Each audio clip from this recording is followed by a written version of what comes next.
నమస్తే అండి. ఈవేళ ఈ మీటింగ్ పెట్టడానికి ప్రధాన కారణం ఏమిటంటే, మొన్న పవన్ కళ్యాణ్ గారు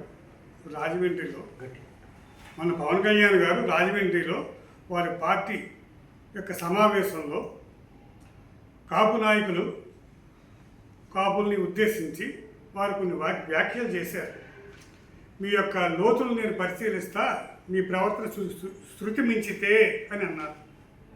అయితే ఒకవేళ మా కాపు నాయకులు ఎవరన్నా వారి యొక్క ఆవేదన మాట్లాడేటప్పుడు ఆ భాష కరెక్ట్గా లేకపోవచ్చేమో, కానీ వారి భావం ఏమిటంటే మాకు అన్యాయం జరుగుతుంది అన్న భావంతో వారు మాట్లాడారు.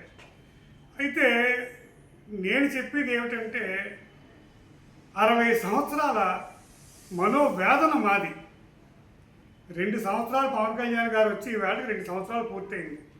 వారిని ఇబ్బంది పెట్టాలని కానీ, బీజేపీ వారిని ఇబ్బంది పెట్టాలని కానీ మా ఉద్దేశం కాదు. 40 సంవత్సరాల అనుభవం ఉన్న చంద్రబాబు నాయుడు గారికి మా యొక్క జాతి యొక్క ఈతి బాధలు పూర్తిగా తెలుసు. రాయలసీమ రెడ్లు మా యొక్క రిజర్వేషన్లు పీకేస్తే అదే అంశాన్ని వీరు ఫాలో అవుతున్నారన్న ఒక మనోవేదన మాలో ఉండిపోయింది. 2014 పాదయాత్రలో మా గ్రామాల మీదుగా, మా జిల్లాల మీదుగా పాదయాత్ర చేస్తూ మా యొక్క స్థితిగతులను కళ్ళారా చూసి, కాపులంటే ఏదో అనుకున్నాను, రాయలసీమ బిడ్డగా మీరు ఎంత బాధలు పడుతున్నారా గోదావరి జిల్లా వ్యక్తులుగా అని ఆ రోజు ఆయన ఆ మాట అని, సామర్లకోటలో ఉప్పాళ్ళలో మీకు జరిగిన అన్యాయం పూర్తిగా అర్థమైంది, మీకు నేను ప్రభుత్వం రాగానే న్యాయం చేస్తాను 6 నెలలు తిరగకుండా అని ఆయన హామీ ఇచ్చారు. మాకు సంవత్సరం పూర్తయ్యాక ఏమిటిది అని పద్మనాభం గారు లేఖ రాసి దాని మీద సరైన సమాధానం రాకపోతే అప్పుడు ఉద్యమం జరిగింది. ఉద్యమం జరిగేటప్పుడు ముఖ్యమంత్రిగా చంద్రబాబు నాయుడు గారే ఉన్నారు. సరే, రైలు ఎవరు కాల్చారు, ఏమిటి కేసులు పెట్టారు, అందులో గోదావరి జిల్లాల యొక్క వ్యక్తులు వాళ్ళ మనోభావాలు ఇలాంటి దుశ్చర్యలు చేయరని చెప్పి చంద్రబాబు గారు కూడా ఆయన నోటితో ఆయనే చెప్పారు. ఇంత అనుభవం ఉండి, ఇంత అన్ని విధాలు తెలిసిన వ్యక్తి మమ్మల్ని ఎందుకు బాధ పెడుతున్నారు అని మా మనోవేదన మాకుంది. సరే, కూటమి ప్రభుత్వం వచ్చే ముందు పవన్ కళ్యాణ్ గారు చెప్పడం సభలో, కాపుల సమస్యలు పూర్తిగా నాకు తెలుసు, ఇప్పటిదాకా మీరు చాలామంది నాయకులు నమ్మి మోసపోయారు, నేను మీకు న్యాయం చేస్తాను అన్నారు.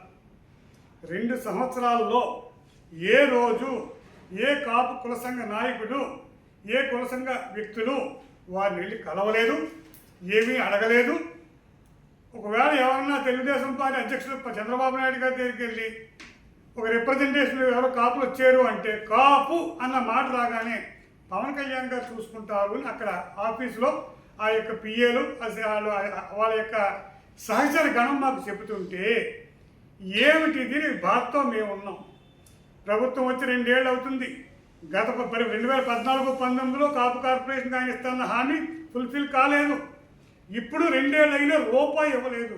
మా వేదన ఏమిటంటే, సమాజంలో మేము కూడా ఓటర్లమే కదా, అన్ని సామాజిక వర్గాలకి మీరు న్యాయం చేస్తున్నారు కదా, పాస్టర్లకు ఇస్తున్నారు, ఇమాములకు ఇస్తున్నారు, బీసీలకు ఇస్తున్నారు, అని దళితులకు ఇస్తున్నారు, మరి మేమేం అన్యాయం చేసామండి అయ్యా చంద్రబాబు నాయుడు గారు, మేము కూడా మీకు ఓటేసాం కదా అన్న వేదంలోంచి పుట్టింది. ఆ వేదంతో ఉన్నప్పుడు పవన్ కళ్యాణ్ గారి మాటలు ఈ వేదనకి పెట్రోల్ పోసినట్టుగా అనిపించింది. ఇది ఇతను మనల్ని ఏం అర్థం చేసుకున్నాడు, మనం ఏమన్నాము ఇతని దగ్గరికి వెళ్ళి, 60 ఏళ్ళ నుంచి బాధలు పడుతున్నామే, ఇప్పటికీ మనల్ని అర్థం చేసుకునే నాయకుడు లేడా, ఎవరికి చెప్పుకోవాలి, మేము ఎవరికి చెప్పుకోవాలి, నిగ్గిన ముఖ్యమంత్రికి చెప్పుకోవాలా, మద్దతు ఇచ్చిన పవన్ కళ్యాణ్ గారికి చెప్పుకోవాలా, కూటమిలో జాయింట్ అయిన బీజేపీ వారికి చెప్పుకోవాలా. ఇది 3వసారి ప్రధాని మోదీ గారు, 3వసారి ప్రధానిగా ఉన్న దగ్గరగా సుమారు దక్షిణాదిలో 3-4 రాష్ట్రాల్లో అత్యధిక జనాభా మేము. దక్షిణాది మీద ఆయన ఆధిపత్యం చెలాయించాలని ఉద్దేశం ఉంది, ఆయన కూడా పట్టించుకోవట్లేదన్న వేదన మాలో ఉంది. అది సార్ మా వేదన కారణం అది. అంటే ప్రత్యేకించి ఇప్పుడు ఎన్నికల సమయంలో, అసెంబ్లీ ఎన్నికల సమయంలో అటు టీడీపీ కావచ్చు, జనసేన కావచ్చు, మీకు నిర్దిష్టమైన హామీలు ఇచ్చామంటున్నారు. అసలు ఏం హామీ ఇచ్చారో అది ఎందుకు అమలు కావట్లేదు? కాపు కార్పొరేషన్కి 3,000 కోట్ల రూపాయలు ప్రతి సంవత్సరం ఇస్తానన్నారు సార్. ఇది మూడో బడ్జెట్ అండి. కట్ చేసి మళ్ళీ కాపు కార్పొరేషన్కి 3,000 కోట్లు ఏటా ఇస్తా అన్నారు. ప్రభుత్వం వచ్చింది మూడో బడ్జెట్ అయిందండి. మూడో బడ్జెట్లో కూడా 30 పైసలు కూడా కేటాయించలేదు 3,000 కోట్లకి. అలాగే విదేశీ విద్యకి బిడ్డలకి వారికి ఏ విధమైన అవకాశాలు కల్పించట్లేదు. అలాగే మా ఎంప్లాయీస్ చాలామంది బీఆర్లో పెట్టేశారు, సస్పెండ్ చేసేస్తున్నారు. కొత్త పోస్టులు మాకు ఏ విధమైన మా జనాభా ప్రకారంగా మాకు రావట్లేదు. మేము కోరేది ఏమిటంటే ఎవరికి ఎంతో వారికి అంతా మా జనాభా కులగణన చేసి నిక్కచ్చిగా తేల్చి మేము కట్టి ట్యాక్సుల్లో మా జనాభాకి ఎంత వస్తుంది మాకు పంచి ఇవ్వండి. మీరు చేతిలో ఇవ్వట్లేదు కదా. మీరు ఏది ఆపుతున్నారు? క్రిస్టియన్ పాస్టర్లు కాపుతున్నారా, ఇమాములు కాపుతున్నారా, ఎస్సీ కార్పొరేషన్ కాపుతున్నారా, బీసీ కార్పొరేషన్ కాపుతున్నారా? వారు మాతో పాటు మీకు ఓట్లు వేశారు కాబట్టి వాళ్ళకి చేస్తున్నారు. మరి మాకెందుకు చేయరు? మాకెందుకు చేయరు? మేము మీకు ఏం ద్రోహం చేసాం? ప్రతి చోట కూడా మాకు తీరని మనోవేదనే ఏర్పడుతుంది. మేమంటే ఏదో మీకు వ్యతిరేక శక్తులుగా మీకు కనపడుతున్నాం. మీరు మాకు ఆత్మీయుడిగా ఉండాలి. మేము పవన్ కళ్యాణ్ గారి మాట విని మీకు సంపూర్ణ మద్దతుగా ఇచ్చాం. అలాగే గత ప్రభుత్వంలో ఈడబ్ల్యూఎస్ విషయంలో జగన్మోహన్ రెడ్డి ఏం చేశాడో అదే మీరు ఫాలో అవుతున్న వేదన కూడా జగన్మోహన్ రెడ్డి ఏం చేశాడు, కూటమి ప్రభుత్వం ఏం చేయాలి? సెంట్రల్ గవర్నమెంట్ ఏ నామ్స్ అయితే మోదీ గారు అమిత్ షా గారు ఇచ్చారో ఆ నామ్స్ కొన్ని జగన్మోహన్ రెడ్డి గారు మార్చారు. అంటే ఈ 10% ఓకే కదా. 10%లో దీన్ని 5% అది మార్చకూడదు సార్. యాజ్ది 10% ఉంచేయాలి, అది మార్చకూడదు. కానీ కొన్ని నామ్స్ ఈయన 8 లక్షల రూపాయలు చేయటం ఒకటి, తర్వాత ఏమో ఉద్యోగాల్లో ఈడబ్ల్యూస్ వర్తింపజేయాలి. విద్యలోనే కాదు ఉద్యోగాల్లో కూడా ఈడబ్ల్యూస్ వర్తింపజేయాలి. అలాగే మీరు 5 నుంచి 10 చేయమంటున్నారు. ఒరిజినల్గా 10% సార్. అదే 5% ఈయన ఇచ్చాడు. ఈయన 5% మాకు అక్కర్లేదు. మహారాష్ట్రలో మరాఠాలకు ఎలాగైతే వారి జనాభా ప్రకారంగా 10% ఇచ్చారో ఆంధ్రప్రదేశ్లో కులగణన ఇమీడియట్గా చేసి మా జనాభా ప్రకారంగా 12% రిజర్వేషన్ మాకు ఇవ్వాలి. ఎందుకంటే బీసీలకి 24% నుంచి 34% మీరు చేశారు. చాలా సంతోషం. వారికి 34 చేయగానే 50 సీలింగ్ దాటిపోయి 60కి వెళ్ళిపోతుంది. ఒకసారి 50 దాటాక ఎంతకి వెళ్ళినా పర్వాలేదు.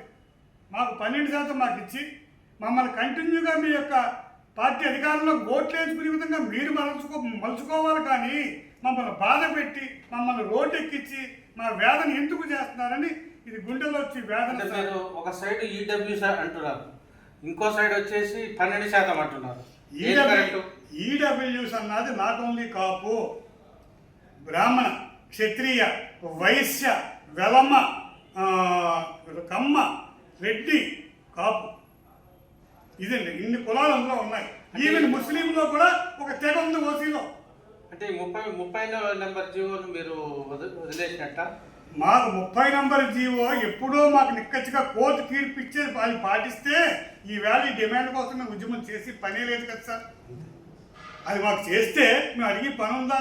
అంటే 40 ఏళ్ళ అనుభవం ఉండి 4వసారి ముఖ్యమంత్రి అయినా ఈ సామాజిక వర్గం మీద ఎందుకు ఈ కక్ష అన్న వేదంలో. అంటే మీ తీర్మానాలలో 35 జీవో పెద్దగా ప్రస్తావన లేకుండా ఈడబ్ల్యూస్ మీద కాన్సన్ట్రేట్ చేశారు. వదిలేదు ఈడబ్ల్యూస్ 30 జీవో తొక్కు పడేస్తే ఈడబ్ల్యూ సెంట్రల్ గవర్నమెంట్ ఇచ్చింది. దాన్ని ఫుల్గా అలా వదిలేస్తే పోయే కదా. మాలో వీకర్ సెక్షన్ కొంతమంది బాగుపడతారు కదా. ఓకే, అది వేరేది. అది వేరు సార్. మాకు స్పెషల్ రిజర్వేషన్ ఇవ్వండి. ఈడబ్ల్యూస్కి